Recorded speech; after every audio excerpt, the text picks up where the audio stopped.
Bonjour mesdames et messieurs, c'est Darcy Ogondaga et aujourd'hui nous allons parler de quelque chose d'extrêmement important dans les relations. Est-ce que vous pensez que tous les hommes ou toutes les femmes sont les mêmes? Quand je discute avec certaines personnes sur Facebook, ils me disent la même chose. Darcy, tous les hommes sont les mêmes. Tous les hommes trompent les femmes. Il n'y a aucun homme qui ne trompe pas sa femme, sa copine, sa fiancée et vice-versa. Les femmes sont toutes des bandites, elles sont paresseuses, elles aiment l'argent. Mais je pense qu'il faudrait que nous commencions à faire attention à certains termes que nous utilisons. Vous savez, en fait, forcément, c'est pas que tous les hommes sont les mêmes ou toutes les femmes sont les mêmes. Mais je pense qu'il n'y a jamais eu de, comment dirais-je, de présentation assez honnête dans ce qui se passe dans les couples, en fait.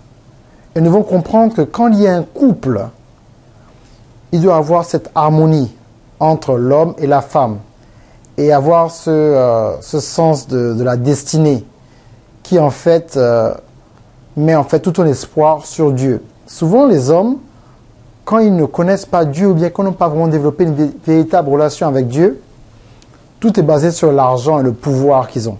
Donc un homme qui a de l'argent et du pouvoir, il n'a pas forcément la crainte de Dieu. Donc en fait, il n'y a aucune raison, en fait pour rester en fait fidèle à sa femme. Parce que il a de l'argent, il peut en avoir 3, 4, 5, 6. Et une femme qui est avec son mari ou avec son copain ou son fiancé dit écoute, lui il n'est pas vrai, il fait pas vraiment ce que moi j'avais espéré d'un homme. Donc moi je vais laisser tomber. Je vais aller chez l'autre qui est plus offrant. Écoutez, je suis pas mauvaise.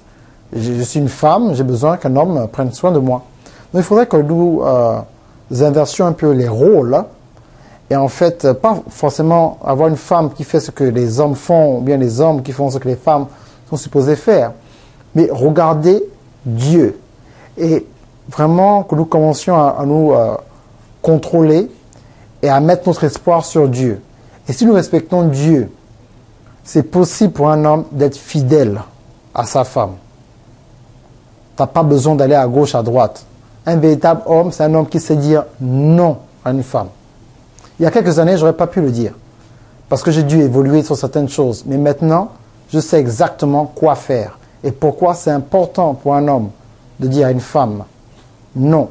Surtout quand tu as établi une relation sérieuse avec Dieu d'abord. Parce que c'est Dieu qui a donné la bénédiction. C'est Dieu qui va t'amener en fait la prospérité. C'est Dieu qui va te montrer comment gâter ta femme ou gâter ton mari.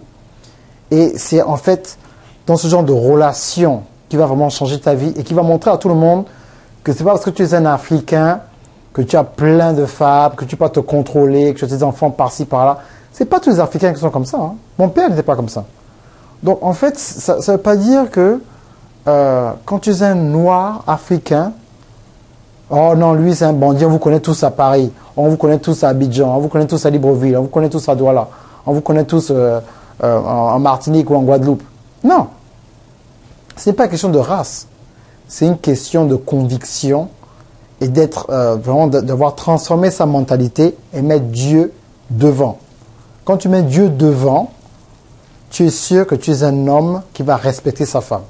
Et faites aussi attention aux hommes de Dieu, aux hommes de Dieu qui ne portent pas la bague. Il y en a qui disent, oh la bague c'est rien, c'est juste... Non, non, non, la bague c'est important.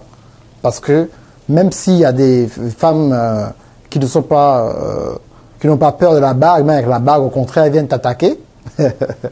Mais il faut au moins que tu portes ta bague. Si tu es marié, tu portes la bague. Comme tu es un homme de Dieu, tu es un pasteur, tu prêches pendant des années, tu n'as pas de bague.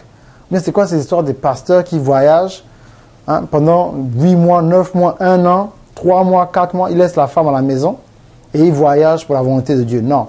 Ton premier ministère, c'est à la maison. Il faut gâter ta femme, il faut la faire sortir, il faut aller en vacances, il faut vous relaxer, il faut aller à la plage, il faut faire des choses pour la famille, il faut t'amuser avec les enfants, il faut passer du temps. Ton premier ministère, c'est la maison. C'est pas tu es partout dans le monde entier en train de prêcher par-ci, par-là, et la femme reste derrière, toute seule, et c'est les sœurs en Christ célibataires qui t'entretiennent quand tu voyages. Tu es un homme de Dieu, tu vas rester 3, 4 mois chez une sœur. parce que tu veux pas aller à l'hôtel. C'est pas des bonnes habitudes. C'est des habitudes qui détruisent les mariages. Donc, il faudrait que nous fassions attention, que nous prenions soin de nos familles et de nos femmes et de nos enfants. Ok? Donc, c'est une petite vidéo. Il y a beaucoup de gens de Darcy qui font toujours des vidéos en anglais. Hein, et nous. Bon, donc là, j'ai fait une vidéo en français. Maintenant, qu'est-ce que vous allez faire? Vous allez partager cette vidéo. Vous voulez discuter avec moi. Vous avez des questions sur vos relations entre hommes et femmes. J'ai sorti un cours sur les relations avec ma femme en anglais. Et en fonction de comment vous allez répondre à cette vidéo, je vais traduire ce cours et je vais le mettre disponible en français. On m'a demandé depuis des années, Darcy fait des trucs en français. Voilà, une vidéo, elle est en français. Donc, qu'est-ce que vous allez faire? Vous la partagez, la vidéo elle est sur YouTube, sur Facebook. Faites vos commentaires. C'est ça, en fait. Et je n'aime pas commencer avec le titre, je termine avec le titre. Est-ce que c'est possible à un homme d'être fidèle à sa femme? Ok? Merci bien, c'est Darcy Ogondaga. On se voit la prochaine fois. Au revoir.